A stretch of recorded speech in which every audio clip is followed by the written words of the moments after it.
Boa noite a todas e todos. Meu nome é Tivanilda de Paula, quem não me conhece. Tem alguém aqui que não me conhece? Eu nasci aqui em Rio Claro. A minha família também passou pelo processo do sinistro, né? Aqui na nossa cidade. E como eu sempre falo, é o costume dos afrodescendentes contar, né, a história. Então eu ouvi a história e passaram para mim, alguém passou para minha mãe, a minha mãe passou para mim. E eu estou tentando passar. A Kizzy já está aí incumbida de continuar. A Kizzy, a Franciele, o Carlos Eduardo, que são as pessoas da minha família. Eu estou passando o bastão para eles continuar. Tem coisas que eu acabo de lembrar assim, eu chamo eles e falo, olha, sabe, eu lembrei de uma coisa assim, assim me conta. Porque a minha mãe contava, mas a minha mãe teve Alzheimer. Então ela começou depois a esquecer, né? Então eu falo para as crianças, porque se eu esquecer alguma coisa, eles vão lembrar. E aí a Tereza me convidou para vir sentar aqui no trono hoje. Eu não sei o que a Tereza quer, o que vocês querem que eu fale, porque eu falo muito, às vezes eu saio um pouco, a gente tem uma certa idade, às vezes a gente sai do foco, sabe?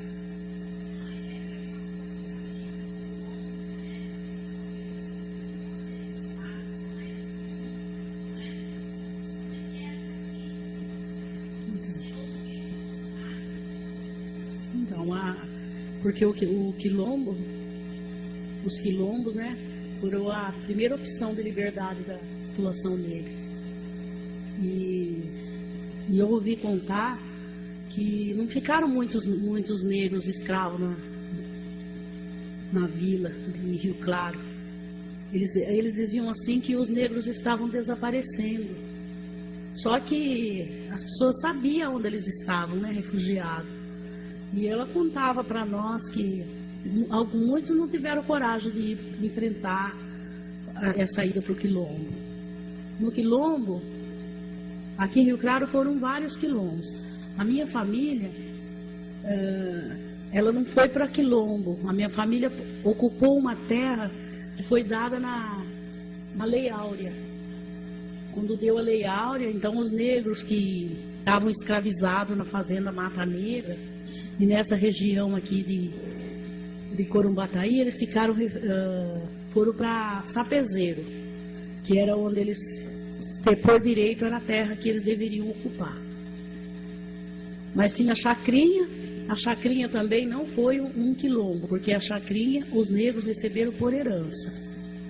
A fazendeira teve uma doença, eu acredito que na época, acho que era um câncer, né? E a família foi embora, todos abandonaram essa mulher por conta dessa doença. E os escravos que tinha na fazenda continuaram trabalhando e fazendo tudo como se nada tivesse acontecendo e cuidando dela, né? Então ela fez o testamento e deixou para eles essa herança. Acho que a Tereza tem aí o testamento, a cópia do testamento, porque o testamento original está no Museu do Ipiranga, em São Paulo. Não sei por que o testamento original está no Museu do Ipiranga, se a gente mora aqui, né? E então essa chacrinha, ela passou a ser assim uma opção dos negros. Então os negros livres moravam lá. Aqueles que fugiam também iam para lá. Então, como elas diziam, quando a pessoa ia para um território livre, os capitães do mato não podiam entrar na chacrinha para pegar, porque a chacrinha não era uma propriedade particular. Então, quando o negro se refugiava num lugar assim, eles iam procurar autoridade, né? Para ir depois, no caso, se o negro se ficasse em uma outra fazenda, para chamar o fazendeiro, para negociar, para ele devolver. Mas lá os negros que de lá não queriam saber de devolver ninguém, não queriam conversa também com ninguém. Então as pessoas fugiam para a chacrinha. Era também um lugar onde eles ficavam lá refugiados. E a chacrinha era muito grande. Ela pegava olha, para vocês terem ideia, a faculdade claretiana está na chacrinha, a rodoviária, A Comapa, como que chama aquela outra lá? Bioquímica, condomínio Benjamin de Castro, aquela região lá onde tem o condomínio Benjamin de Castro, tudo é terra da chacrinha. E então o que aconteceu? Os negros iam para lá, né? E era bom lá. A minha mãe contava que eles eram muito felizes lá, porque a vida no quilombo era uma felicidade só, sabe? Então o quilombo significava para eles livre. Então qualquer lugar onde o negro pudesse saborear essa liberdade era um lugar de felicidade. Eles eram muito solidários, dividia-se tudo. Tudo era dividido. Alguém criava galinha, alguém plantava arroz, então trocava. E não tinha só negros lá na chacrinha, não tinha só negros. Tinha brancos e índios. Os brancos e os índios, eles se refugiavam em quase, na maioria dos quilombos que tem no Brasil, ou em todos. Porque os brancos pobres também eram discriminados, não tinha lugar para ficar. Então eles iam para os quilombos e ficavam nos quilombos. E inclusive eu tenho bastante descendente de pessoas brancas que passou um período na chacrinha, sabe? Passou pela chacrinha, porque lá era um lugar onde você podia estar se organizando, você tinha muita pessoa sem teto naquela época. Até eu estava comentando com a dona Ângela que vinha muita gente morar na casa do outro, sabe? Então, que nem lá na chacrinha, todo mundo podia ir para lá. Tinha o quilômetro aqui aqui em Corumbataí tinha o Sapezeiro, a minha família era de lá.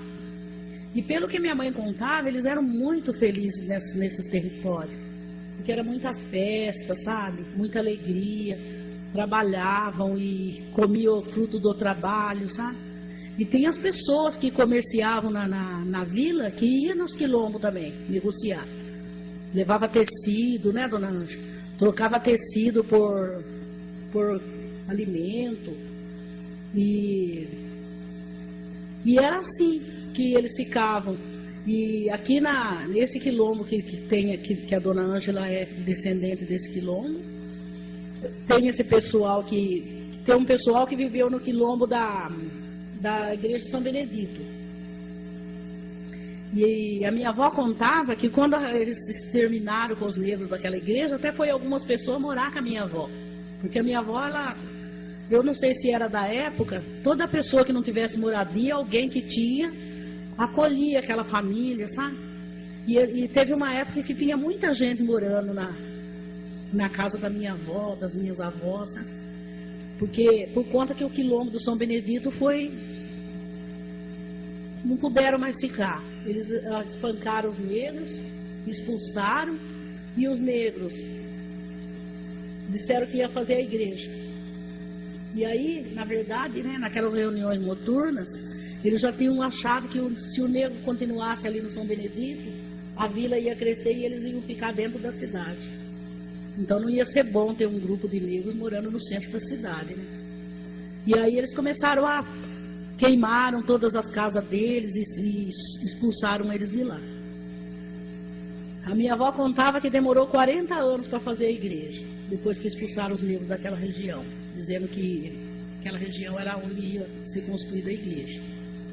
Então aquela lá foi uma área. Tinha um pessoal também que ficava perto de Morro Grande ali, e também ficava ali meio que camuflado, né? Inclusive tem um pessoal que diz que ficava naquela região do Morro Grande que não voltou para a vila depois que deu a abolição. Eles ficaram lá muito e muito tempo lá. Tinha a região também. Chatinho. Pô, desce.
Certo.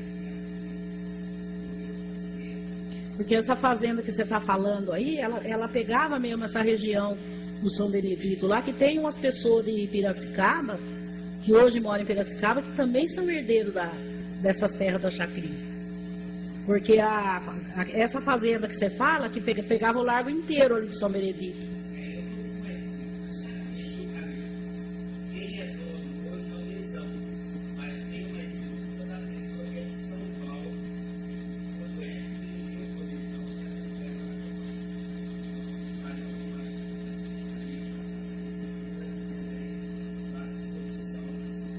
Então, aí eu não entendo como que o pessoal comprou essa área.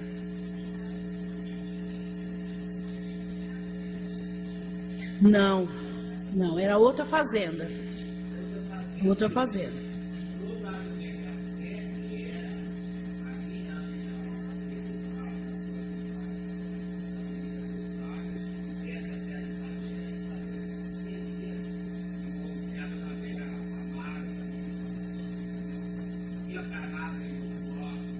É muito grande. Então, e aí eles que tem essa questão que eles compraram as terras. Só que até onde eu me lembro, quando foi acho que a primeira vez quando a Olga foi vereadora, que veio essa questão das terras da Neoquímica. E a Olga questionou na época que não podia a Neoquímica documentar aquelas terras porque era a terra dos pretos. E a Neoquímica não tem documento das terras.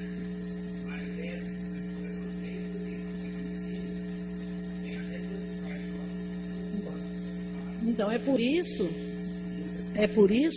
Tereza, que nessa reunião que nós tivemos com o pessoal de lá do ITESP, eles não vão considerar documento.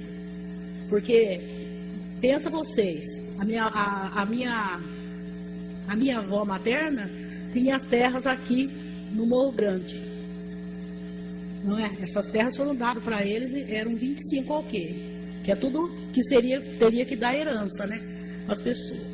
Aí veja você, se a gente for seguir essa questão de documentação, mexer com cartório, com juiz, gente, quem está lá é o homem branco. Então foi eles que fizeram o documento da terra que era da gente. Foram eles que fizeram os documentos. Olha, para você ver, essas terras que a dona Ângela sabe, essas terras que por direito seria da gente, foram fechando com cerca. Você entende? O negro não está trabalhando a terra, o negro não está fazendo nada, então nós vamos mudando a cerca. Então foi mudando essa cerca. Aquela área que eles mudavam a cerca, eles iam lá e registravam no nome deles, porque eles tinham o poder, eles detinham o poder. Então essa pessoa que veio da ITESP, ela não quer saber de documento, ela quer saber oral, quem é que vai contar a história daquela região, você entende? Se aquela região era de preto, porque se a gente for com um documento, você sabe que numa ocasião eu fui no cartório, pedi uma vintenária das terras da minha avó, aqui em Morro Grande. Sabe o nome de quem que estava o documento do cartório? Sebastião Vicente de Moura, que era o pai da minha avó. Como que podia a pessoa estar ocupando essa terra, se a terra era dele? Então eu acho assim, eu tenho documento lá em casa, o que não falta lá em casa é documento, que não vale nada, porque você vai mostrar para quem? Não é? Eles sempre questionam. E você vê, o pessoal antigamente era pior do que hoje, que não tinha assim informação das coisas, né? Não tinha como conseguir, não era aceito. Eu mesmo, quando eu fui procurar esse documento lá no cartório, eu tive que procurar um advogado. Eu não podia chegar no cartório e falar que eu queria o documento, porque eles não davam atenção pra gente, né, dona? Não, sabe? Dizia que a gente tinha que ter representação para pedir um documento. Você ia pedir um documento de uma terra que era sua. Então, nessa época aí, a gente viu que essas terras pertencem pra gente. Eu estava... Então, essa que eu estou falando para você é aqui no Morro Grande, que também é uma área ali também que tem, que pega aquela região ali que vai até a Japi, essas terras de quilômetro. Então, e lá no sapezeiro, quando eles saíram da escravidão, eles foram para o sapezeiro. Porque era a terra que era para eles por direito. Só que como que eles ficaram no sapezeiro? Eles tinham que produzir aquela terra, mas como eu estou cansada de falar toda hora, o negro escravo no Brasil, couro, trabalhava o ferro, né? E ele tinha as ferramentas dele de trabalho, tinha gente que fazia calçado. Só que quando ele saiu da escravidão, tudo aquilo foi tirado. Então o que ele foi? Ele foi para uma terra que só tinha terra. E como que ele ia trabalhar na terra se os fazendeiros da vila de Rio Claro já tinham feito as reuniões noturnas para não facilitar nada para eles? Então não podia vender semente e nem vender ferramenta, porque eles podiam negociar para pagar com a colheita, mas não era aceito. O que acontecia? Já fizeram para poder depois tirar. Então a terra foi diminuindo a terra. E lá no sapezeiro eles ficaram tempo, depois começaram a perambular de um lado para outro, alguns já começaram a vir embora para Rio Claro, sabe?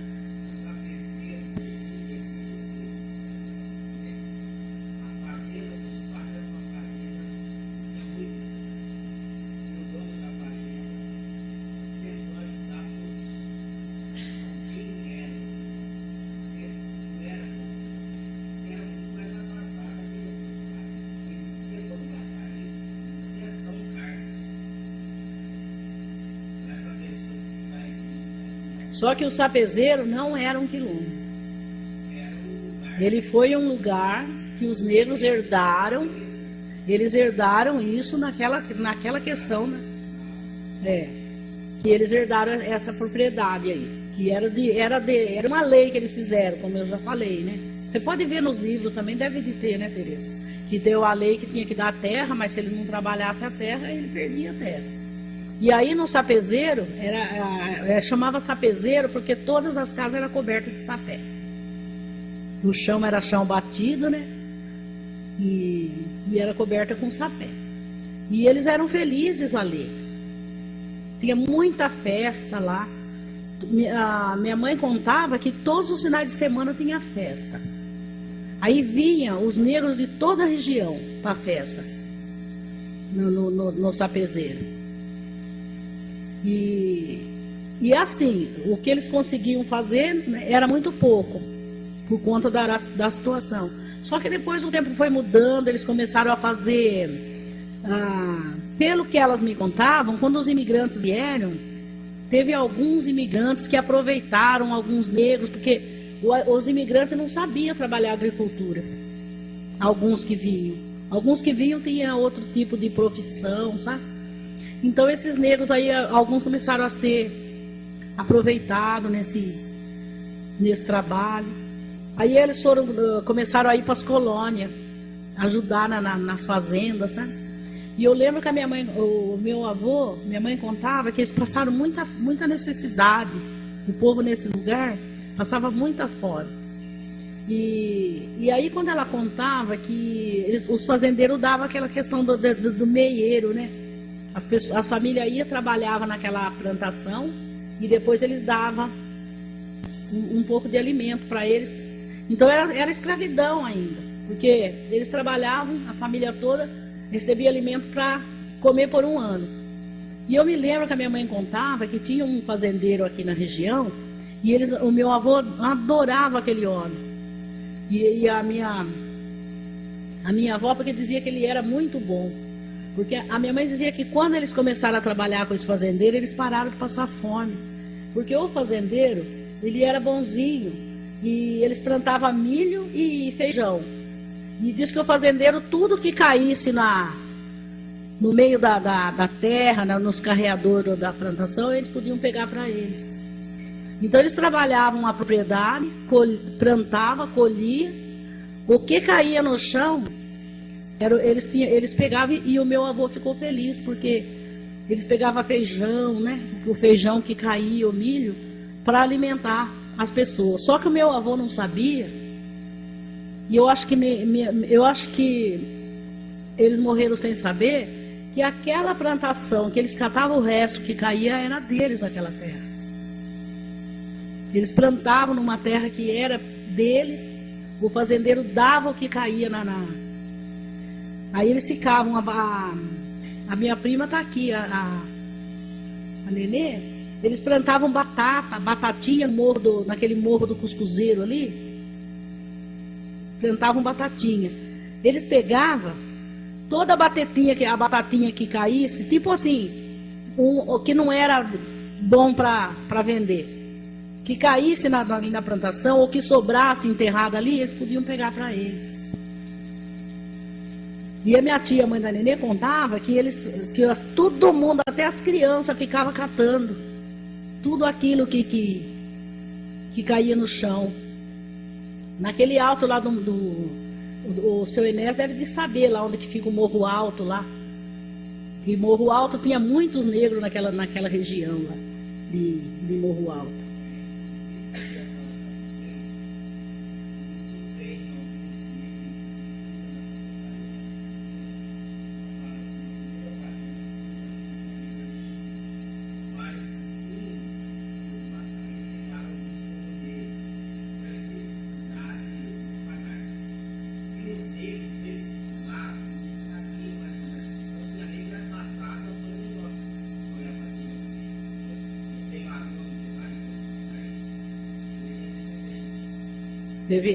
Alguns se deram bem.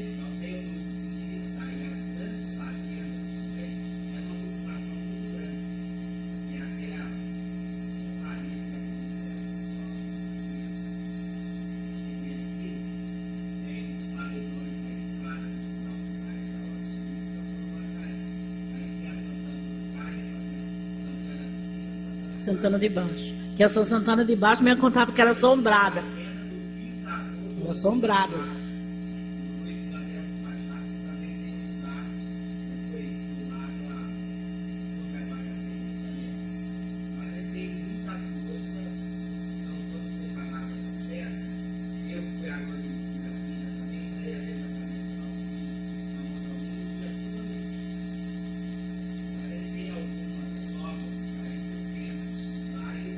Então, essa questão do sapezeiro, a minha mãe chama Roberta. Meu pai chamava, né, minha mãe? Meu pai chamava Roberto. Eu tenho uma porção de primos do meu pai chamado Roberto. Então, eu perguntei pro Sebastião de Paula, que era o tio que morreu, demorou mais tempo para morrer, por que tinha tanto Roberto no sapezeiro? Aí ele disse para mim que tinha um São Roberto no sapezeiro. Eu não sei se alguém aqui conhece esse santo. Então diz que as pessoas ficavam doentes e ia nessa pessoa que benzia em nome desse santo. E diz que a pessoa punha uma caneca com água e a caneca ficava parada no ar. Essa caneca com água. E aí a pessoa bebia aquela água e a pessoa ficava curada. E até tem o caso de uma tia nossa que ressuscitou. A tia Bertina. Diz que velaram a Bertina, depois a Bertina... levaram a Bertina para enterrar com a rede. E a Bertina aí disse que estavam indo com a Bertina. Minha mãe disse que usava um sapato para enterrar as pessoas, chamava Ramona. Esse sapato era tipo dessas quando minha mãe via essa sapatilha que a gente usa agora, que é nem sei como que é, uma sapatilha de pano que tem. Não era de corda.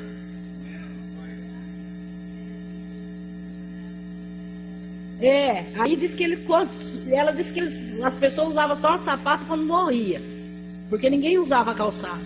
E quando a pessoa morria, eles punham o calçado, porque diz que a pessoa tinha que atravessar num lugar lá e tinha que estar calçado, depois que a pessoa morria. E diz que compraram até o sapato para a tia Bertina. E depois velaram a noite inteira, cantaram as excelências, né? Aí quando foi de manhã, quando levar ela para enterrar, saíram de lá, do meio de lá do sapezeiro para vir, que o cemitério era na vila, em Corumbataí. E aí diz que a rede começou a se movimentar. Começou a balançar muito a rede, balançar muito. Aí estranharam, diz que um olhava para o outro assim, porque a rede estava se mexendo. Aí diz que puseram a rede no chão. Puseram a rede no chão, ela sentou na rede. Mas a minha mãe disse que correu gente para todo lado. Diz que tinha gente que entrava no mato, sabe? E aí diz que ela levantou com os 2 sapatinhos na mão e chamar. E aí eles disseram que o fato dela ter ressuscitado foi a água do santo, do São Roberto, você entende? Então teve o caso de uma criança também que ressuscitaram com as águas de São Roberto, que era o santo padroeiro lá no Sapezeiro. E eu queria saber desse santo. Não, eu queria saber se tem, porque pela Igreja Católica, se tem São Roberto, se era coisa do catolicismo, ou se eles recebiam alguma entidade eu sei que, olha, se você vê quanto Roberto tem da época que eles nasceram, por conta de todos esses milagres. E você sabe que essa tia demorou para morrer, viu? Essa que ressuscitou. Mas sei lá, de repente. Muitos anos, nossa. E a minha mãe disse que ela corria, chamava o nome do filho dela, o filho dela corria mais ainda. Então, tem uns fatos que acontecia ali na região. Teve um caso também que aconteceu ali, que depois que acabou a escravidão, tudo que acontecia era culpa do negro. Tudo que acontecia era culpa do negro. E aí diz que acusaram um parente meu de ter matado uma pessoa. E ele jurava que não, né? Mas aí como uma testemunha falou que viu ele passando na frente da casa dessa pessoa, naquele dia. Aí então acharam que era ele e prenderam ele na cadeia de Corumbataí. Tem lá a casinha aí. Era uma casa assim que era cadeia. E eles prenderam ele lá. E ele falando que não era ele, aí ele falou que ele não ia comer e nem beber nada enquanto ele não deixasse ele sair, porque ele era inocente. E os dias foi. E a mulher dele, tia Brisa, o nome dela, visitava ele na cadeia 3 vezes por dia e dava leite do peito para ele. E ele foi ficando, passou 15 dias, passou um mês, né? Aí disse que o povo começou a visitar, espiar ele lá na cadeia. Mas como que esse homem não come nada e não toma nada e fica desse jeito? E ninguém, você vê? E ele ficava lá na cadeia e aí os ficavam vigiando ele para ver se ele comia. Não, mas a mulher dele não traz nada. Ela entra e sai e ela fica implorando para ele comer e ele não come. E aí veio o padre, né? Aí chamaram o padre falou: solta esse homem que ele é inocente. Porque olha quantos dias esse homem está aí sem comer e sem. Aí eles soltaram ele de lá. E tem essas coisas, né? Tem o outro que diz que roubaram o arroz do fazendeiro lá e puseram o negro lá e surraram muito o negro, porque eles torturavam ainda os negros depois da escravidão. Surraram muito ele porque diz que ele tinha roubado arroz e a pessoa que roubou o arroz confessou para o padre. Diz que o padre ia lá naquela região. Não sei se era uma vez por mês que o padre ia. E quando o padre foi, a pessoa confessou para o padre. E quando o padre viu que o negro estava sendo torturado, contou quem era que tinha roubado o arroz. E disse que o padre não podia contar, porque o outro falou em confissão. Mas ele falou que se ele não contasse, ia matar. O negro estava morrendo já. Por conta de... E quando tinha um assassinato, assim, às vezes até a própria família mesmo já colocava sempre um negro para responder por aquele crime. Tem um quadro lá na Pinacoteca que foi pintado por um negro que ficou preso na cadeia, que era em frente ao fórum ali. E ele era. E ele, a dona Olga Faneca, restaurou o quadro, pintou a Praça da Liberdade no quadro. Mas a dona Olga, quando o quadro foi para ela para restaurar, não estava no nome dele. Tinha um outro pintor que tinha assinado o quadro, e aí quando ela foi restaurar, ela achou o nome dele e ele era escravo. E ele foi preso porque disse que ele tinha sido acusado de matar um homem. Só que esse homem que mataram era amante da mulher de um cara importante da cidade. E o cara descobriu. Aí acharam o homem morto e falaram que era ele. Então ele ficou lá na cadeia preso e ele até... Esse quadro está lá na Pinacoteca. Aí a dona Olga disse que quando ela foi fazer o restauro do quadro, não era aquele pintor que assinou que tinha pintado o quadro. E eles faziam assim também com as poesias, né? Tinha os negros que tinham alma poética. Então eles escreviam aquelas poesias, mas não podia... Quem publicava as poesias dos negros era o Olavo Bilac. O Olavo Bilac pegava e publicava, porque antigamente nem mulher podia escrever, né? As mulheres eram proibidas de escrever, e os negros nem homem nem mulher não podia. E aí eles iam lá e publicavam esses poemas. Só que, por um lado, se ele não publicasse, não ia ficar conhecido, né? Os poetas, né? E como a gente teve os poetas, também a gente deve ter tido os artistas, né, Tereza? Como você falou que está procurando. Mas como tudo para o negro era uma dificuldade, o que eles podiam fazer para tirar do negro, eles tiravam. Se você visse quanta coisa que eles contava para a gente que sucedia. Depois da escravidão, quando a gente que era surrada. Teve um irmão da minha avó que foi surrado de criança por conta de uma coisa errada que ele fez. Ele não era mais, ele já tinha liberdade. E ele foi surrado e ele viveu a vida toda dele aleijado, porque quebrou assim, acho que a costela dele. E ele morreu aleijado, porque eles batiam, eles torturavam. Eles ocupavam a terra e torturavam aquelas pessoas e humilhavam. Depois o que aconteceu? Os negros começaram a sair da região onde eles estavam e vir embora para Rio Claro. A família da minha mãe, quando chegou aqui em Rio Claro, elas foram, o meu avô teve 8 filhas. E a minha mãe contava que ele só registrou as 2 primeiras. E depois que quando ia nascendo as meninas, disse que ele nem entrava mais no quarto. Aí, quando eles vieram embora para Rio Claro, abriu o Saad, que trabalhava com seda. E começou a dar emprego para a mulher. Eu acho que foi por isso que o meu avô veio embora. Porque ele tinha bastante mulher em casa, né?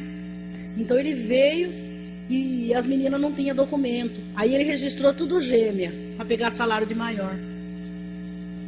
Aí foi registrando tudo elas gêmeas. Aí elas entraram para trabalhar no Matarazzo. No Matarazzo não, no Saad. Trabalhava com os bichos da cerca.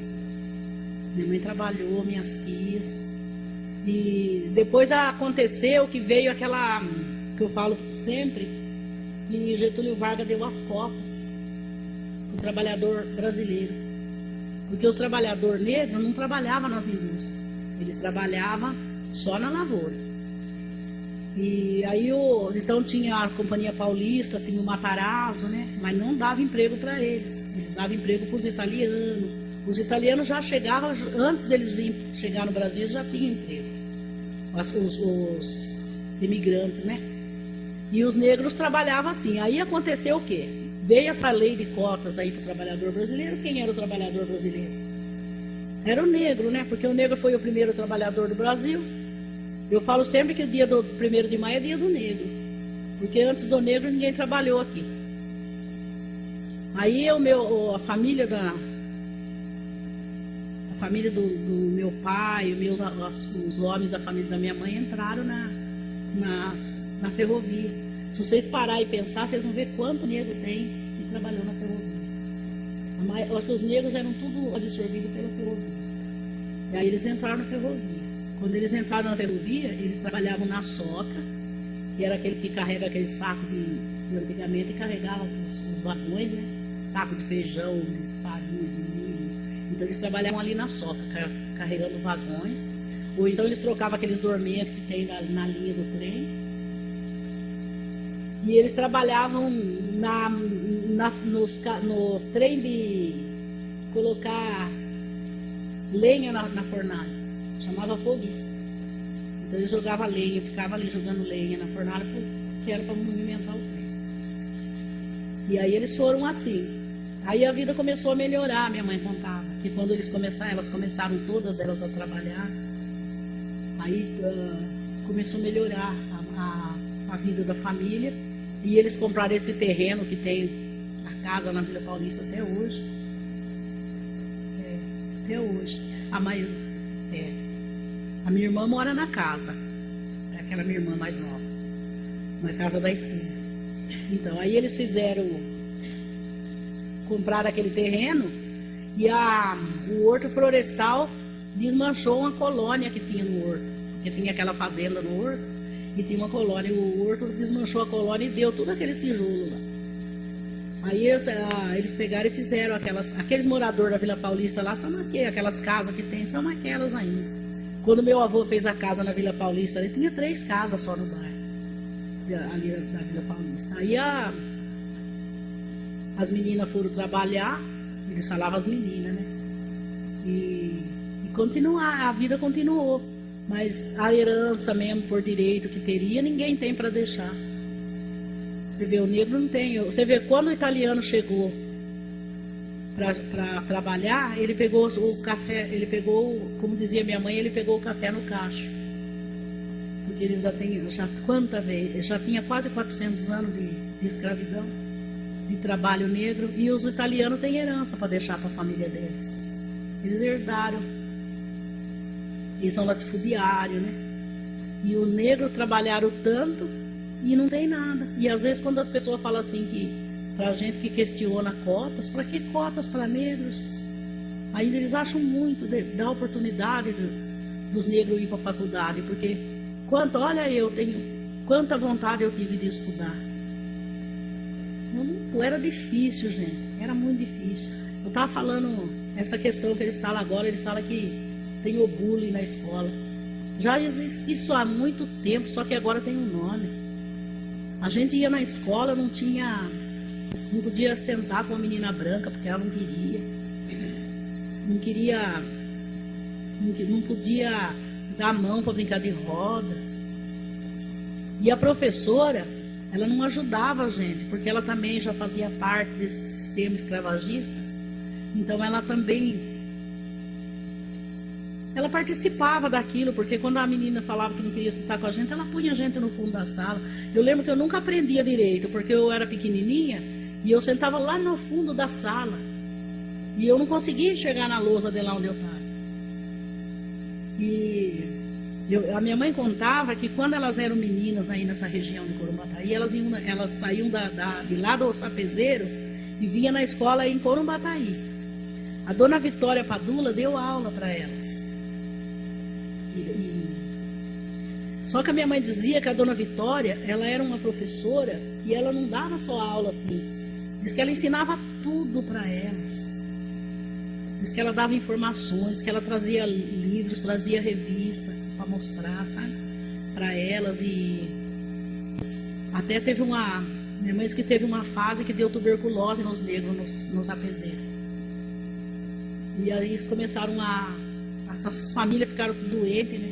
Teve uma parente nossa, na casa da tia Alzira, que o pessoal ficou doente de tuberculose. E a dona Vitória pegou as 2 crianças que estavam na casa, que não estavam doentes, e trouxe para Rio Claro, para ficar na casa dela. E ela cuidou dessas crianças. E as pessoas que ficaram lá, mas morreram, foi morrendo, sabe? Diz que tinha casa que fechava. E aí diz que a dona Vitória explicava essa questão da higiene. Então, tem a professora, como eu falo sempre, o negro sempre teve parceiro, né? Tem as pessoas que realmente... A dona Vitória, se você vê, ela era professora porque ela queria ser. Porque ela não era como uma professora que se forma para trabalhar, para se manter. Ela já era uma pessoa de família já... Né? O marido dela era Schmidt, né, gente? E ela dava aula na fazenda, caminhava, tomava chuva, pisava no barro. Quando o aluno faltava, disse que ela ia saber porque que o aluno não veio. Ia terminada a aula, ela ia na casa do aluno, sabe? Para ver o que estava acontecendo. Então, depois elas desistiram de vir na escola porque tinha que andar muito para chegar. Elas disseram que elas saíam de casa no escuro para entrar meio-dia na escola. E ainda tinha que ser escondido do meu avô, porque o meu avô não queria, falava que mulher não podia estudar, né? E a minha avó, coitada, ela mandava elas, porque a minha avó, ela estudou num colégio de freiras. Por motivos que eu não posso revelar, porque elas nunca deram licença, ela foi, o fazendeiro mandou ela para um colégio de freira. Quando a mãe dela morreu, ela era muito pequena, sabe? E ela foi para esse colégio de freira e ela disse que aprendeu tudo lá. Como que falava? De trabalho doméstico. E a minha avó aprendeu, e a minha avó era uma costureira, ela morava ali em Morro Grande, e todas as mulheres da elite levavam roupa para ela fazer. A minha avó, naquele tempo que fazia chapéu, sabe? Diz que ela fazia chapéu, cada um mais diferente do outro, fazia trissados, bordados, e assim que eles viviam, porque era difícil do homem trazer dinheiro para casa. Era difícil. Ainda eu vejo quando a minha avó casou com meu avô, ela tinha essa terra que era dado para a família, né? Ela tinha essa herança. E o meu avô, ele era filho do ventre livre, ele não tinha nem família. Ele foi criado numa família de italiano. Porque ele entrou nessa família de italiano quando ele chegava, porque ele era solto, não tinha quem cuidasse dele. E as minhas tias e a minha mãe, elas falavam fluentemente italiano. Tem até alguns costumes de alimentação na família que veio da questão dos italianos, né? E o meu avô, e a minha avó casou com meu avô, e eu tenho o documento dela lá, ela não quis casar com comunhão de bens. E ela não quis usar o nome do meu avô. E no fim do documento consta que ela nunca usaria o sobrenome do marido dela, que era o meu avô, né? O meu avô, acho que ele nem sabia o sobrenome dele, porque ele chamava de Antônio, mas porque o dono da fazenda lá onde ele viveu lá, devia ter escolhido, porque eles punham o nome do santo da igreja nos negros que nasciam, né? E a minha avó, ela era Vicente Moura, e ela tinha muito orgulho dela ser Moura. Então ela casou com ele, mas ela não mudou o nome dela, né? Então, de repente, eu não sei se ela pensava nessas terras que ela tinha, né? Não, essa daí é outra avó. E tanta mulher que demorou para morrer, viu? Eu fico pensando assim, como que elas ficavam tão velhas e elas sofreram tanto, né? Só eu que vou falar? Cadê o Enéas, dormiu?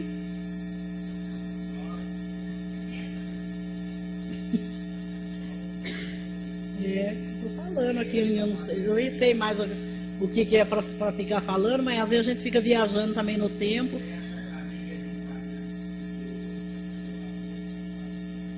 Não sei, infelizmente. Eu não peguei essa informação. Só que quando a gente começa a contar, que eu falo para eles lá em casa, eu conto para as crianças, que quando a minha mãe contava para a gente, parecia que ela estava lá, naquele momento. Porque a expressão dela e da minha avó, às vezes era de muita alegria e às vezes era a expressão assim, de muita tristeza, sabe? Então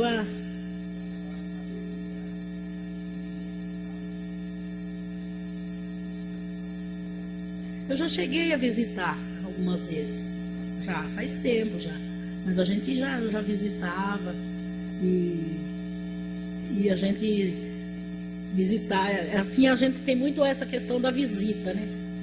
De visitar, né? De ir lá visitar, de o parente vir, da gente ir, né?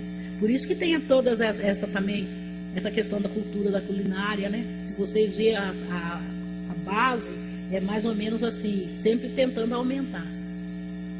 Porque às vezes você tinha um pouco de cada coisa, chega sempre gente, sempre chega alguém.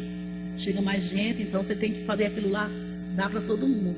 Aí você vai juntando tudo, faz um prato único e para servir a família. E as pessoas, e vinha muita gente morar junto com a gente naquele tempo. Eu me lembro que teve uma época que morou na casa da minha avó um grupo de ciganos. Ela pôs eles para dentro de casa porque parece que tinha uma pessoa doente no grupo deles e os vizinhos ficavam bravos porque não queria que a minha avó tivesse aquelas pessoas lá. Mas esse costume que a minha avó tinha, E veio da escravidão, né? Que depois da escravidão era assim, um tinha que acolher o outro, porque estava todo mundo, então vinha para casa, ficava na casa, as pessoas moravam junto. E sabe que a minha mãe contava que passava muitos negros vindo de outro lugar. Então eles vinham, passavam por ali, por onde eles moravam, ficavam uns dias e depois continuavam. Ficavam uns tempos, sabe? Minha mãe conta que ela teve um ferimento no pé que demorou muito tempo para sarar, que estava quase ela perdendo o pé.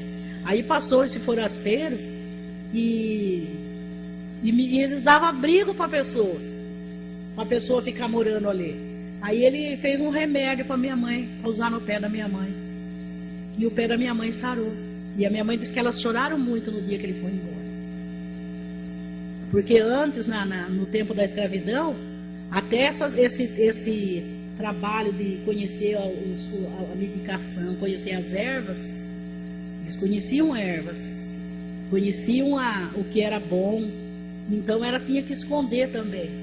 Porque se eles soubessem que o negro sabia fazer remédio, ele falava que ele era macumbeiro, né? Então já pegava, já mandava matar logo. E aí eles faziam, mas eles sabiam até dar veneno para os donos da fazenda. Teve muito caso de envenenamento. Eles sabiam o que fazia o dono fazer para o dono da fazenda. E eu sei que tinha essa questão do acolhimento, né? E às vezes as pessoas chegavam, você tinha um pouco de cada coisa. Às vezes eu faço lá em casa. Porque você abre a geladeira, tem uma fatia de presunto, tem um ovo, não é? Tem um pouquinho de um refogadinho, aí você mistura tudo e faz uma coisa para todo mundo comer. Aí você pensa, agora não vai dar para todo mundo. Aí fazia dar. Esse bolinho que eu trouxe hoje é um bolinho feito também com um pouco de cada coisa. E a minha mãe contava para nós que tinha dia que a única refeição do dia era o bolinho, que é chamado de ojojo. Então ela fazia isso daí e comia. E não tinha mais outras coisas para comer. Que aí para fazer essa preparação, eles pegavam tudo aquilo que dava na terra. Por exemplo, a serralha, que ninguém precisava plantar, né? Pegava a serralha, pegava a minha mãe disse que a minha avó ralava muito cará. Diz que ela ficava de manhã inteirinha ralando um monte de cará. Depois ela juntava a serralha, fazia aqueles bolinhos que era o que eles comiam. Porque demorou para o negro conseguir pelo menos se sustentar. E aí nós mulher negra, que sempre tivemos que correr para manter a família e sustentar a casa. É uma luta sem fim, de mandar auxílio para a escola, de pedir para a filha da gente não se prostituir, falar para o filho da gente não usar droga, tudo isso.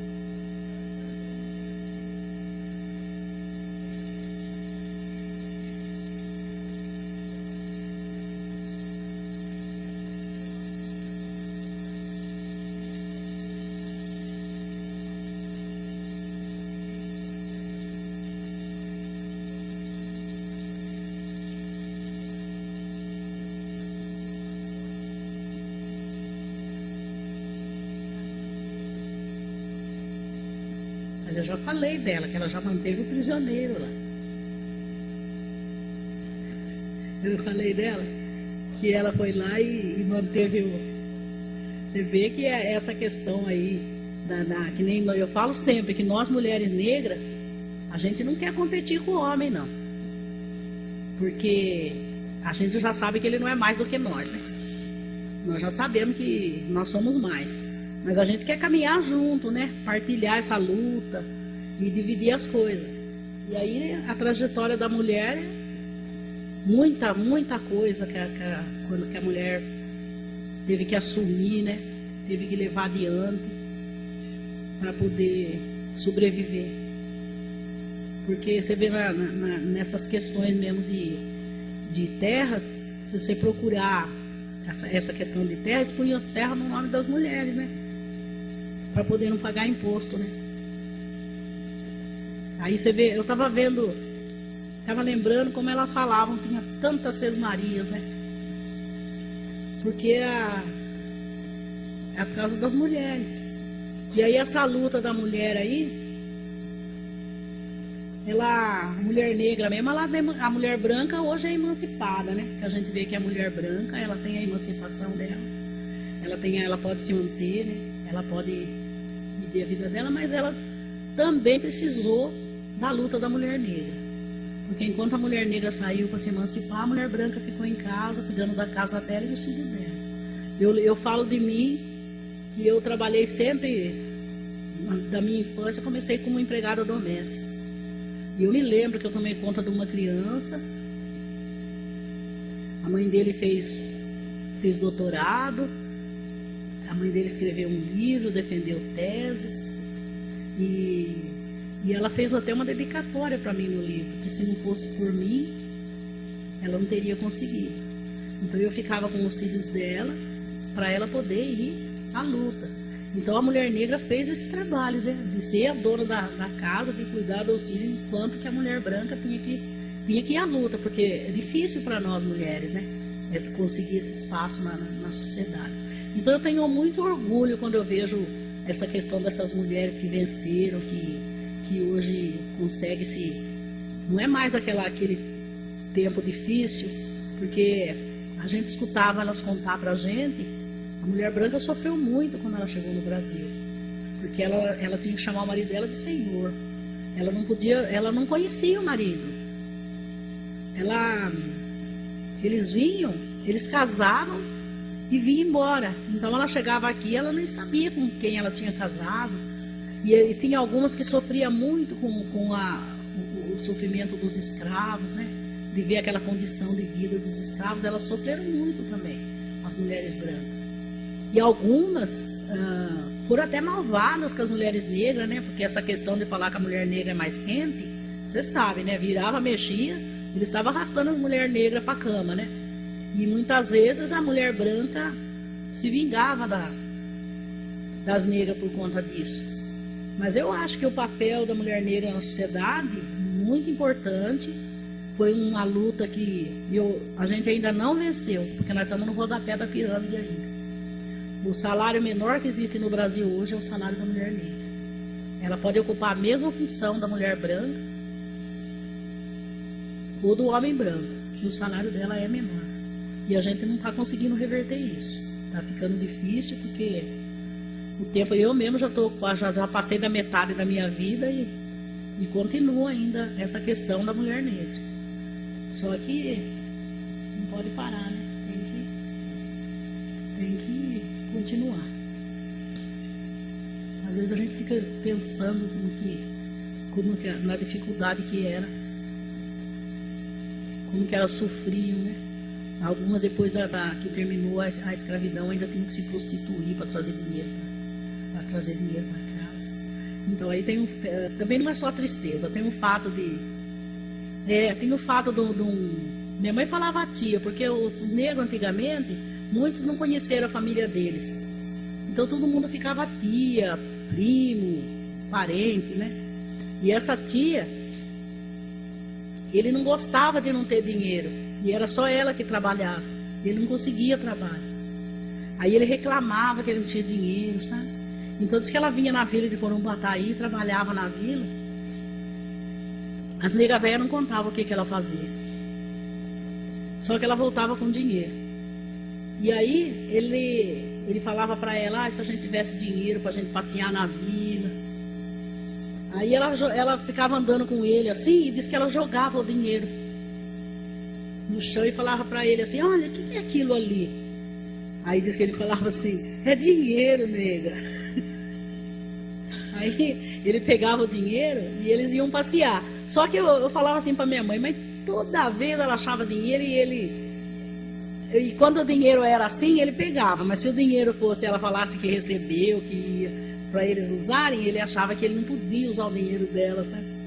Então eles se amavam muito, sabe? Eles morreram tão velhinhos e ela jogava o dinheiro e ele achava o dinheiro. E ele contava para os amigos dele que a mulher dele tinha uma sorte, que toda vez que ele saía com ela, ele jogava dinheiro na rua. É a trajetória da mulher, gente.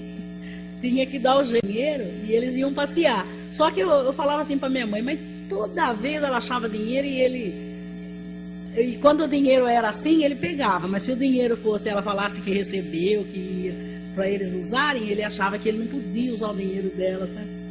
Então eles se amavam muito, sabe? Eles morreram tão velhinhos e ela jogava o dinheiro e ele achava o dinheiro. E ele contava para os amigos dele que a mulher dele tinha uma sorte, que toda vez que ele saía com ela, eles achavam dinheiro na rua. É a trajetória da mulher, gente. Tinha que dar o jeito. Ele viveu naquela região ali, a festa era de São João. Eles faziam uma festa grande de São João e vinha toda a região vinha para essa festa. Eu gostava muito, eu alcancei essa festa. Depois, como começou, os mais velhos foram morrendo, aí a festa acabou. Aí tinha também a festa São Sebastião. Eles faziam uma festa São Sebastião, na chacrinha dos pretos. E você sabe que eles faziam essa festa na chacrinha, demorava quase uma semana para terminar a festa. Eles matavam boi, matavam tudo, sabe? E o pessoal que vinha para fazer o samba, vinha de todo lugar, vinha para fazer o samba na chacrinha. Então não precisava você contratar, que ele fala agora. Tinha as festas, os passeios, o batuque, né? O batuque era muito bom.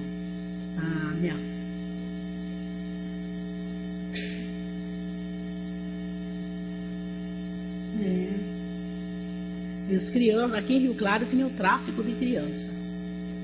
Rio Claro foi pioneira no tráfico de criança. E elas contavam que as crianças eram levadas. Quando a criança fazia 8 anos, ela já ia para a lavoura, né? Trabalhar. E aí já vendiam, né? Vendia as crianças. Só que assim, as crianças que eram bebê, eles eram dados de presente. Tá? E aconteceu muito. Na minha família teve muitas mulheres que perderam os filhos assim. Eles eram levados embora. Aí a mulher conseguiu ficar. Elas contavam 4 anos, porque elas contavam o tempo pelo tempo que a criança nasceu, né? Por quantos Natal, por lua, que elas contavam os tempos, né? E elas dizem que as mulheres ficaram sem engravidar. E ainda elas contavam que não era proibido elas ficarem juntas. Porque diz que tinha senzala que o homem ficava junto com a mulher. Que ficavam os homens de um lado e as mulheres do outro. Mas diz que aqui, nessa onde que a minha família foi escrava, ele deixava tudo junto. Porque ele queria que elas tivessem bastante filho. Porque o barão de Gramangol que traficava criança. Então eles deixavam elas junto para poder procriar. E diz que esses negros que a mulher não procriava, eles tinham casos com as mulheres brancas. Porque diz que as mulheres brancas têm um caso com os negros também. E eu sei que às vezes eu ficava pensando como que elas conseguiram ficar sem engravidar, e aí o tráfico enfraqueceu. Foi perdendo força o tráfico e foi acabando essa. Porque Rio Claro foi uma cidade que judiou muito dos negros, viu, gente? Tinha ervas, né, Raquel? Elas conheciam as ervas, né? Elas conheciam muita mesmo as mulheres da minha família. Elas conheciam. Olha, uma vez eu vi minha avó cuidar de uma doença que eu até hoje não sei o que era, da filha de um médico de São Paulo. Ele trouxe a moça, todas as juntas dela eram inchadas. E a minha avó entrou no mato, sabe? Trouxe aquele monte de folhas. Se você fosse lá reclamar com ela de algum problema, a minha avó ia. Ela sabia fazer pomada, fazia cremes, né?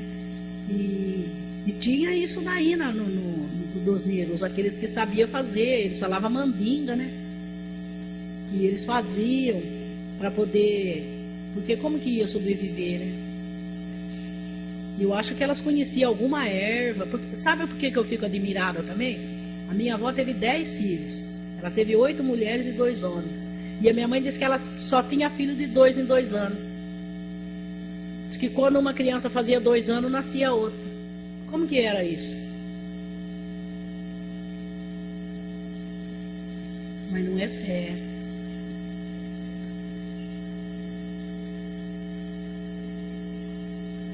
Ela dava, amamentava, minha mãe dizia, que elas davam mamar para as meninas, para os meninos 7 meses.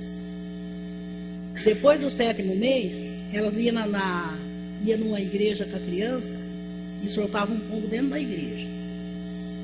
Um pombo. Aí diz que ela soltava, o pombo voava dentro da igreja e saía. Depois daquele dia a criança não podia mais mamar. E as meninas 9 meses.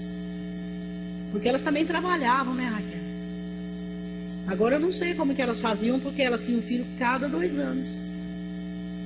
Ela teve 10 filhos e ainda criou filho dos outros. Porque quem ficava sem mãe, tinha muita criança órfã, morria muita mulher. Aí elas tinham que adotar aqueles filhos também para elas, né? Cuidar. Elas cuidavam na questão da maternidade, tem as cuidadoras. Tinha a mulher que cuidava quando a pessoa ia ganhar um nenê, aquela mulher ia para aquela casa e ficava com a mãe com a parturiente até o neném nascer. E diz que elas ficavam 40 dias na casa cuidando disso. Aí tinha um caso que a minha mãe contava e tinha uma tia cuidadora que disse que cada lugar que ela ia cuidar, ela tinha um filho do dono da casa. Então, diz que ela e diz que elas falavam que nossa, esse menino parece com a filha com o marido não sei quem. Porque elas eram muito solidárias, né? Uma para ajudar a outra, né? Porque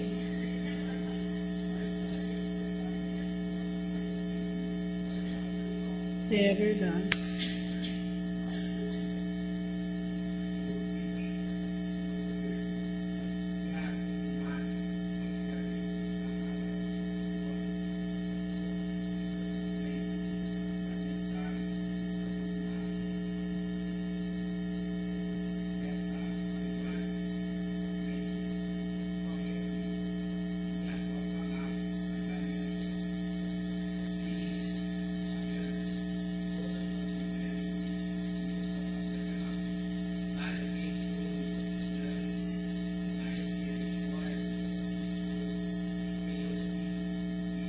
Eu estava falando pro Camilo, né? Que tem aquelas festas que eram feitas que leva parte de alimentação, a comida muito bem temperada, mas muito simples.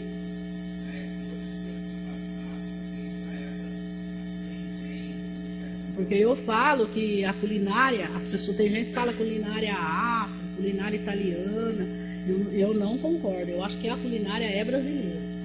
Porque o negro, quando ele chegou, não tinha tudo que ele estava habituado. Ele chegou num lugar que ele não conhecia, né? Que ele não...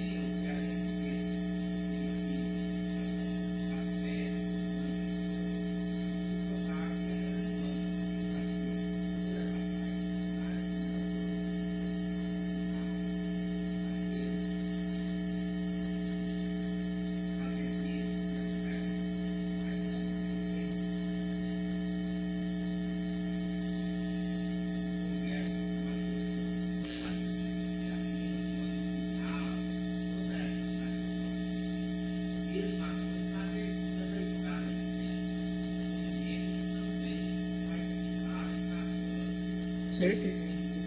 Ia a cavalo. É.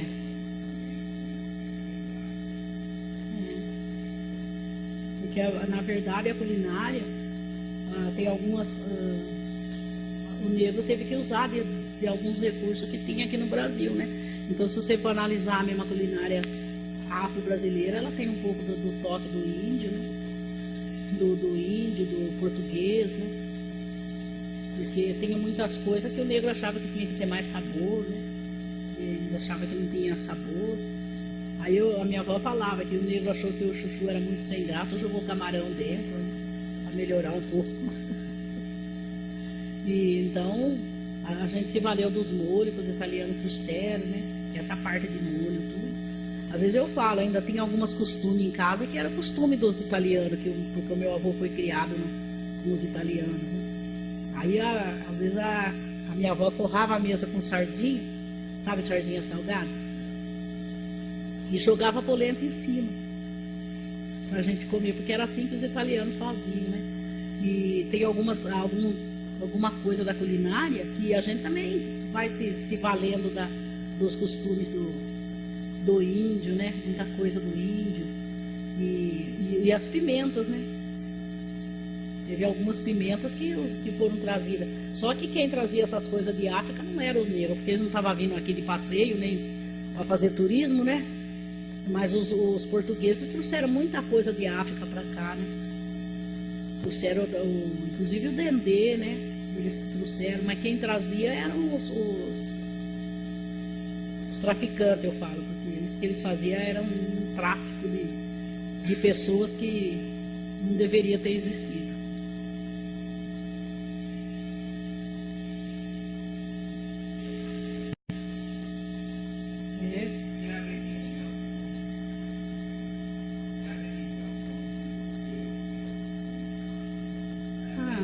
A religião é a religião afro-brasileira mesmo, né? Que é a matriz, né?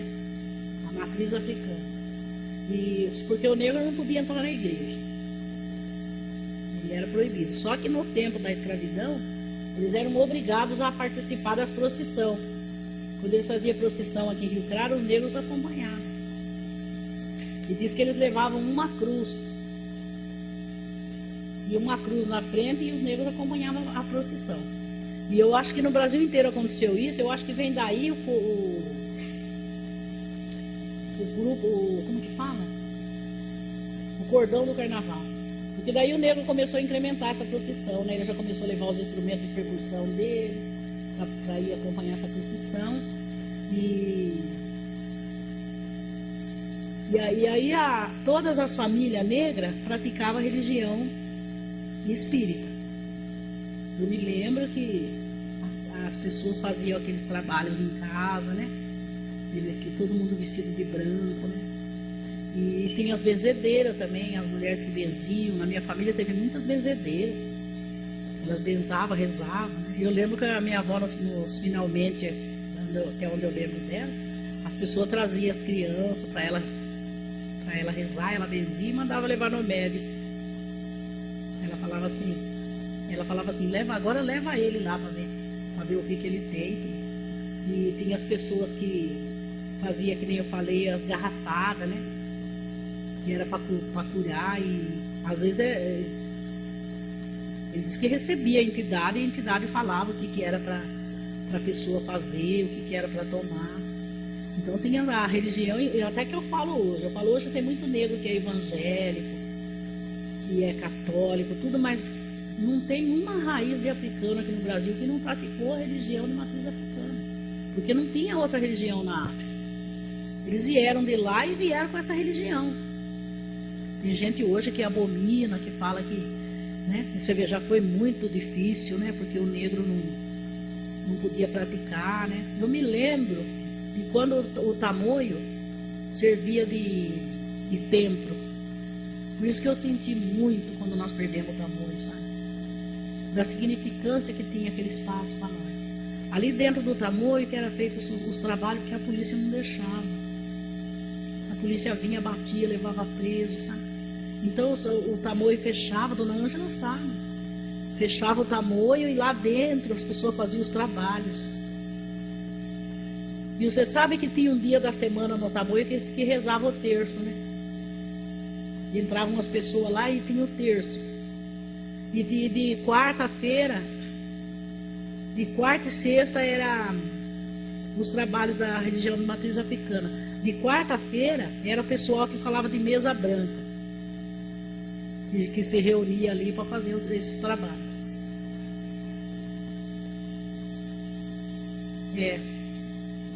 Deve ser, é verdade. E tem o pessoal e a religião era praticada ali. Você vê que o tamoio para nós não era só um salão onde a gente ia dançar. Tudo tinha que ser como diz que era uma referência. E ali a religião era tratada assim. Você vê, no começo aqui em Rio Claro, não podia entrar nas igrejas. Eu estava contando, não sei para quem que eu estava contando, que quando eu era criança, as moças viravam filha de Maria, não virava? Para você virar filha de Maria, você tinha que fazer a primeira comunhão com 7 anos. Depois tinha os degraus no altar da igreja, não sei quem lembra. E cada ano você subia um degrau. Quando você chegava, era no mês de maio, você chegava no último degrau, tinha Maria, você tinha que coroar Maria. Depois que você coroava Maria, você era filha de Maria. Você acredita que eu nunca pus a coroa na santa? Quando eu ia chegando lá em cima, eles falavam para mim, não, você fica aqui. Não, você fica aqui. E tem aquela igreja da Boa Morte lá, que elas tiravam as crianças negras da procissão e não deixava a gente ser filha de Maria, porque diz que a Maria não tinha filha preta. Você vê. Dizia que a Maria não tinha filha preta. A Dona Olga sofreu muito essa parte, porque a Dona Olga teimou e foi filha de Maria. Você viu a trajetória da Dona Olga? Ela insistiu e ela permaneceu. Só que ela era discriminada, tudo. Teve um parente da minha cunhada que ele morreu dentro da igreja matriz. Ele não casou, ele queria ser padre. E aí eu fui num congresso dos bispos e eles estavam contando que os negros não conseguiam ser freira e nem padre. Quando eles chegavam no convento, eles punham eles para fazer prestação de serviço. Diz que eles punham as mulheres na cozinha, as mulheres negras, elas ficavam lá. Toda a vida delas, elas ficavam lá achando que um dia elas iam conseguir. Então a trajetória da religião também para nós foi bastante complicada, né? Porque a religião católica, ela pede perdão para nós até hoje.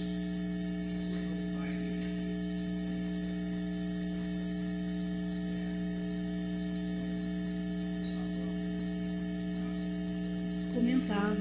Inclusive quem comentava era sua mãe, né? Falava muito do pai Benedito. Parece que tem um grau de parentesco também, né? O pai Benedito com a mulher dele.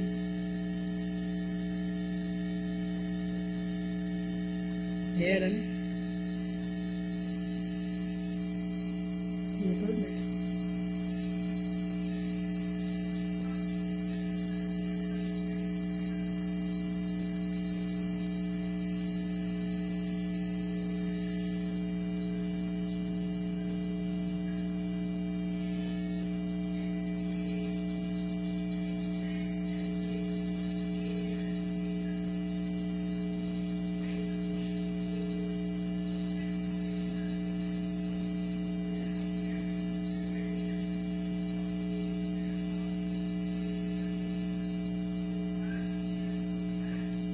Não, democrático não era. Eu acho que o Camilo conhece o estatuto. A mulher não podia, porque nem a gente viu o clube de negro, consta lá que a mulher não pode ser presidente do clube. E essa trajetória do carnaval, você vê, teve que ter o toque da mulher, né? Porque a mulher se empenhando, tentando, que foi difícil aqui em Rio Claro para introduzir o carnaval de rua. Aí tinha o carnaval nos clubes. Aí eu até comento sempre que quando eu comecei a militar, não tinha como eu passar a história do negro aqui em Rio Claro, porque os espaços, eles não cediam para a gente fazer um debate, para fazer uma palestra. Então eu militava em Campinas, em São Paulo, sabe? Eu ia para Campinas nas reuniões. Às vezes a gente entrava, fazia no Machadinho, naqueles clubes mais antigos lá, eles apedrejavam o lugar de entrada. Quando a gente saía, estava tudo fechado. Aí eu queria que a população do Rio Claro conhecesse a luta do negro, né? a trajetória. E até quando eu comecei a militar, aqui em Rio Claro ninguém falava em Zumbi dos Palmares. Porque quando eu era criança na escola, a professora falava assim para a classe: como eram chamados os negros fujões? Aí a classe respondia: os quilombolas. Porque eram fujões. E aí a gente pensava: por que será que os negros não lutavam, não existiam? Quantos anos demorou para mim saber que teve luta aqui em Rio Claro, que os negros tentaram resistir, que muitos morreram aqui em Rio Claro tentando, né? E aí a gente saía de Rio Claro e depois eu não sabia como que nós ia fazer para nós passar essa trajetória. Então eu com a minha irmã, nós fazia tema para a escola de samba, para contar na avenida a trajetória do negro. Então foi assim que nós conseguimos falar aqui em Rio Claro de aqualtume, que a dona Florisa está ricamente vestida numa fantasia de aqualtume, porque ninguém sabia que foi aqualtume que fundou o Quilombo de Palmares. Porque eles falam que o Quilombo de Palmares era do Zumbi, que o Zumbi fundou o Quilombo, eles falam de Gangazumba na história, mas nunca falaram das mulheres. Então a aqualtume que fundou o Quilombo de Palmares. Todos os quilombos do Brasil, desde Rio Claro até onde vocês quiserem, foi fundado por mulheres. Por mulheres. As mulheres que eram as primeiras a procurar a solução para o problema da escravidão. E a gente queria que a população soubesse disso. Às vezes, ainda hoje, a gente fala para as pessoas que quem fundou os quilombos foram as mulheres, as pessoas, nossa, mas é mesmo?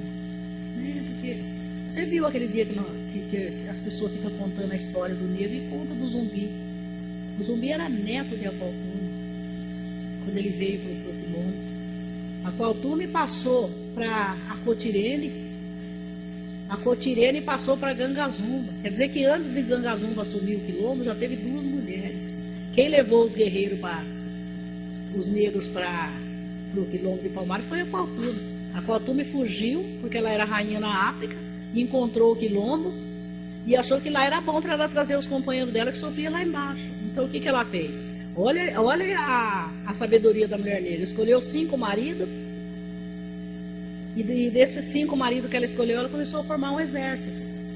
E a Aqualtume comandou o maior exército que o Brasil já teve. Teve quilombola que ela levou aqueles ferros, aquelas coisas que usava da escravidão. Ela formou tecelagem dentro do quilombo, fazia algodão, trabalhava o tecido de algodão com as ferramentas de tortura. E aqui em Rio Claro mesmo, a trajetória dos quilombos é das mulheres, lá mesmo a chacrinha dos pretos mesmo.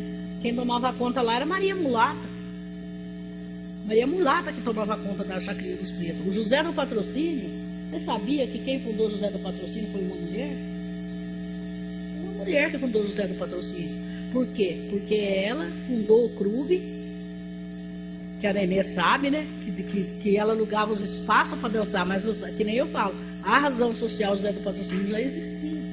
E quem fundou foi uma mulher. E aí, para a gente poder, até eu achava que a escola de samba deve isso, contar a trajetória dessa mulher em Rio Claro. Você não acha? Porque ela fez médico.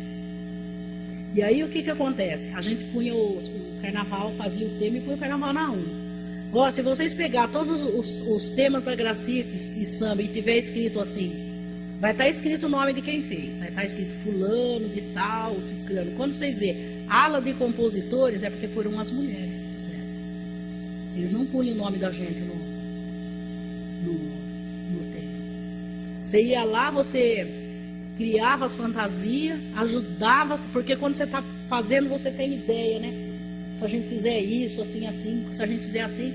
Aí quando chega no final lá, quem vai ganhar os méritos? A mulher não sobe. Vocês nunca viram uma mulher subir no palanque, que eles falam palanque oficial, para pegar uma premiação. E quanto que essas mulheres fazem pela escola? Você vê quanto que Dona Zica fez dentro do patrocínio. O patrocínio tinha que fazer uma homenagem para Dona Zica. Ela ficou a vida dela inteirinha ali. Você sabe, não sabe? E outras tantas mulheres que passaram por ali. Vê se alguém fala. A gente não pode assumir cargo, né? A mulher não pode. A gente fala olha, uma vez eu fiz um tema para a escola de samba, a outra face do negro. Porque a gente já tinha falado muito de escravo. Aí a gente queria mostrar que o negro tem um outro lado. Eu com a minha irmã, nós ficamos pesquisando, sabe? Pesquisamos. Aí quando chegou, aí começou a vir os jurados da FESEC de lá de São Paulo. Aí quando o jurado vem, você tem que ir lá e contar para o jurado o tema. Então geralmente quem escreve que vai lá contar. Porque quando você está escrevendo, você está imaginando já como que a escola está desfilando. Você acredita que eles não tinham telefone, viu? Não tinha telefone. Eles iam lá com o jurado falava assim, eu botei o maracatu, eles falaram assim para mim que não precisava pôr nem a boneca e nem a capa do elefante, então não era maracatu, né? Aí, não adiantava falar, né? Foram lá com o jurado pediu a capa do elefante, aí vieram correndo na minha casa. O jurado quer saber da capa do elefante, o jurado está falando de uma tarde de boneca, então eles não levavam a gente lá para a gente falar para o jurado. Aí o jurado queria saber por que daquele tema, queria saber, sabe? Então é assim a trajetória, porque o homem negro, ele absorveu também muita coisa da sociedade machista, do costume do homem branco. Porque o homem negro também, ele também oprimia a mulher negra. Ele achava que ele era mais do que... Por isso que eu falo para vocês que nós estamos no rodapé da pirâmide. Porque o homem negro quer ficar acima de nós, a mulher branca, depois o homem branco. Então ele, em vez de ajudar a essa transparência, mas só que não é culpa dele, é culpa da sociedade, né? Porque acho que ele achava que se ele continuasse com esses costumes, ele ia poder se igualar, ou ter mais oportunidade, ou ter mais coisa. Então foi muito difícil, sim, dentro do carnaval, essa trajetória. A trajetória da mulher dentro do carnaval também foi difícil. Você vê o cacique do samba, ele tinha muitas mulheres ali que a gente sabia que as mulheres estavam nos bastidores fazendo a escola de samba. Que as mulheres estavam ali, dando o suporte, né, dando apoio. Tem uma música do cacique que foram as mulheres que fizeram. Não sei se ficou registrado em algum lugar isso. Então, é as que fizeram, só que eles também não falavam que a mulher tinha essa capacidade, essa coisa. Então é assim a sociedade. Só que nós estamos aí, ó, tentando e vamos continuar, né? Eu sempre gostei de ler, de aprender, de estudar. Eu lembro quando eu comecei a trabalhar de empregada doméstica, eu tinha 11 anos. Eu cheguei na casa da mulher, tinha uma biblioteca, eu fiquei louca. Eu nunca tinha visto uma. Aí a mulher falava para mim, hoje você vai demorar para almoçar, porque você ficou parada lá sem fazer nada.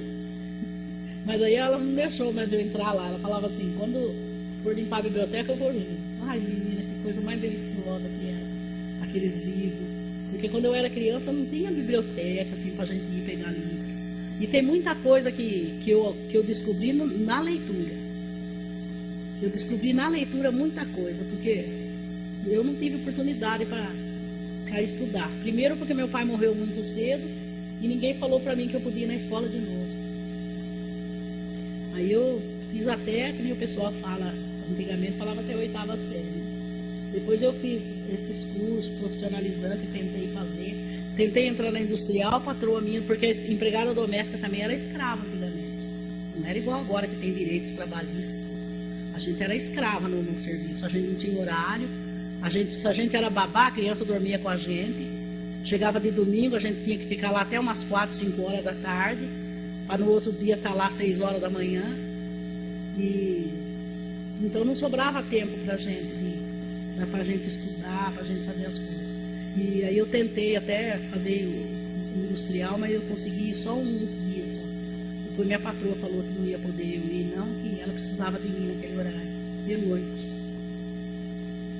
E é isso, gente. Eu já falei demais.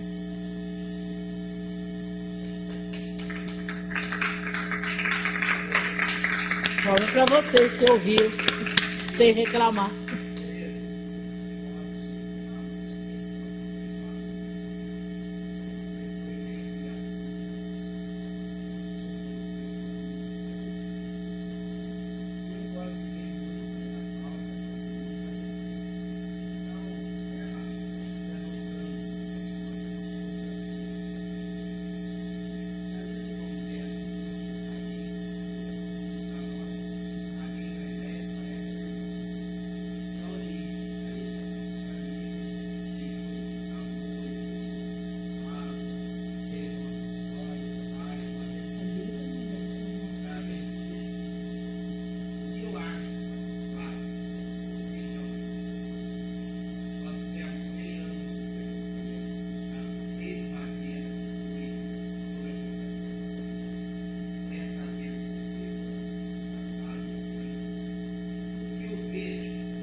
Obrigada a vocês ouvirem.